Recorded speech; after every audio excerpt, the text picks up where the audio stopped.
Do our congregations murmur against God or godly leadership? Can we expect God to bless us without faith in His Word? Let's look at Numbers 14. Did Israel again murmur against Moses? Does gossip affect the atmosphere in our churches?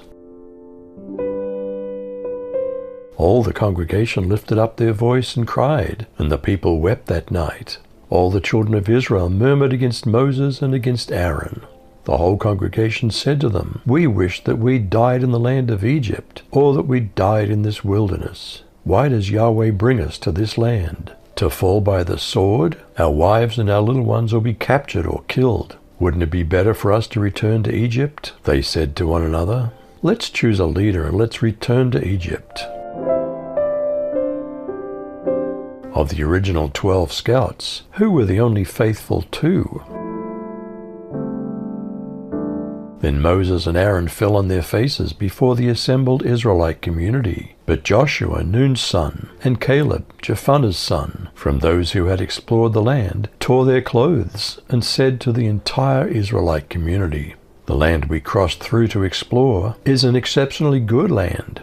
If the Lord's pleased with us, He'll bring us into this land and give it to us. It's a land that's full of milk and honey. Only don't rebel against the Lord, and don't be afraid of the people of the land. They're our prey. Their defense has deserted them. But the Lord is with us, so don't be afraid of them." But the entire community intended to stone them. What did God intend to do with these rebellious people?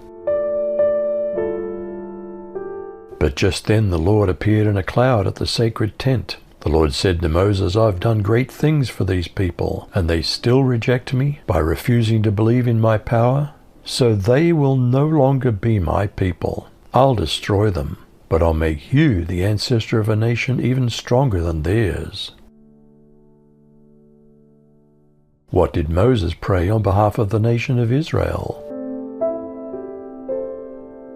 But Moses said to the Lord, "Then the Egyptians will hear of it. For you brought this people in your might from among them, and they'll tell the inhabitants of this land, they've heard that you, O Lord, are in the midst of this people. For you, O Lord, are seen face to face, and your cloud stands over them, and you go before them, in a pillar of cloud by day, and in a pillar of fire by night.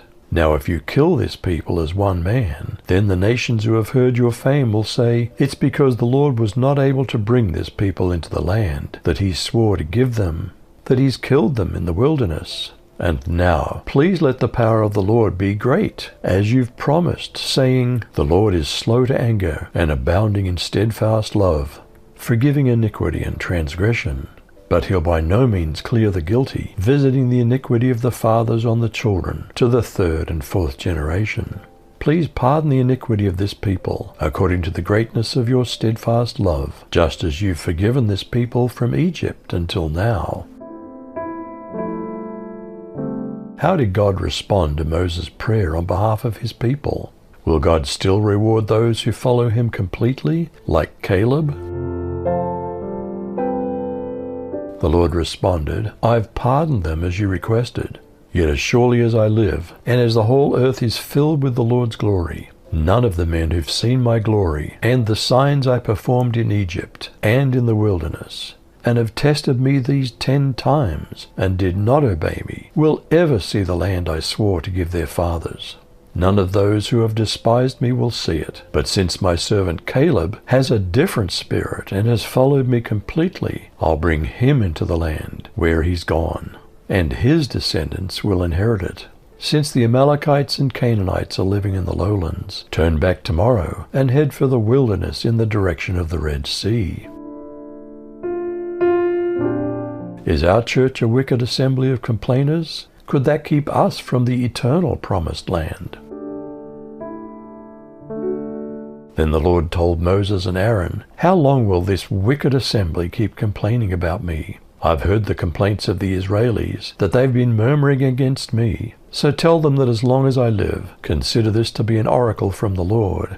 As certainly as you've spoken right into my ears, that's how I'm going to treat you. Your corpses will fall in this wilderness, every single one of you who's been counted among you, according to your number, from years and above, who complained against me. you'll certainly never enter the land about which I made an oath with my uplifted hand to settle you in it, except for Jephunneh's son Caleb and Nun's son Joshua. However, I'll bring your little ones, the ones whom you claimed would become war victims, into the land, so that they'll know by experience the land that you've rejected. What did God say would happen to that complaining and faithless generation? But as for you, your carcasses, they shall fall in this wilderness, and your children shall wander in the wilderness 40 years, and bear your whoredoms, until your carcasses be wasted in the wilderness. After the number of days in which you searched the land, even 40 days, each day for a year, shall you bear your iniquities, even 40 years, and you shall know my breach of promise. I, the Lord, have said, I'll surely do it to all this evil congregation that are gathered together against me. In this wilderness they shall be consumed, and there they shall die. What happened to the 10 scouts who brought out an evil report? As for the men whom Moses sent to spy out the land, and who returned and made all the congregation grumble against him by bringing out a bad report concerning the land, even those men who brought out the very bad report of the land died by a plague before Yahweh. But Joshua son of Nun and Caleb the son of Jephunneh remained alive out of those men who went to spy out the land. What happened when some of them tried to enter the promised land against God's will? Now when Moses spoke these words to all the sons of Israel, the people mourned greatly. In the morning, however, they got up early and went up to the ridge of the hill country, saying, Here we are, and we'll go up to the place which the Lord has promised, for we have sinned. But Moses said, Why then are you violating the command of the Lord, when doing so will not succeed? Don't go up, for the Lord's not among you, to prevent you from being defeated by your enemies. For the Amalekites and the Canaanites will be there to confront you, and you will fall by the sword, since you've turned back from following the Lord. And the Lord will not be with you. But they foolishly dared to go up to the ridge of the hill country. Neither the ark of the covenant of the Lord nor Moses left the camp. Then the Amalekites and the Canaanites who lived in that hill country came down and struck them and scattered them as far as Hormah. What did Jesus bluntly teach about those who engage in gossip and slander? Make a tree good and its fruit will be good, or make a tree bad and its fruit will be bad. For a tree is recognized by its fruit. You brood of vipers, how can you who are evil say anything good? For the mouth speaks what the heart is full of. A good man brings good things out of the good stored up in him, and an evil man brings evil things out of the evil stored up in him. But I tell you that everyone will have to give account on the day of judgment for every empty word they've spoken. For by your words you'll be acquitted, and by your words you'll be condemned.